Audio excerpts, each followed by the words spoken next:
Hello বন্ধুরা, welcome to my next mini blog.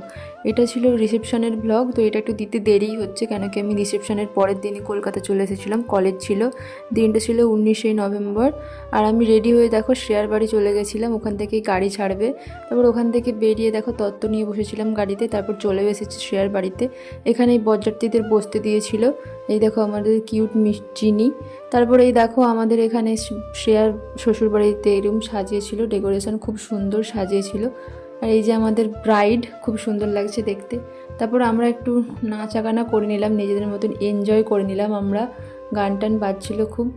তারপরে এই দেখো ব্রাইড আর গ্রুম নিজেদের মধ্যে একটু নাচলো, বেশ কাপল ড্যান্স করে নিল। তারপর এই যে আমার বোন আর শ্রেয়ার বোনের ঢং করা কখনোই শেষ হয় না, কোনো দিন শেষ হবেও না। তারপর আমরা খেতে চলে এসেছিলাম, খাওয়ার সব ভিডিও ক্লিপগুলো নিতে পারিনি। আর দেখো খাওয়া হয়ে গেছে আমাদের। এরপর আমি শ্রেয়ার সাথে দেখা করে চলে গেছি।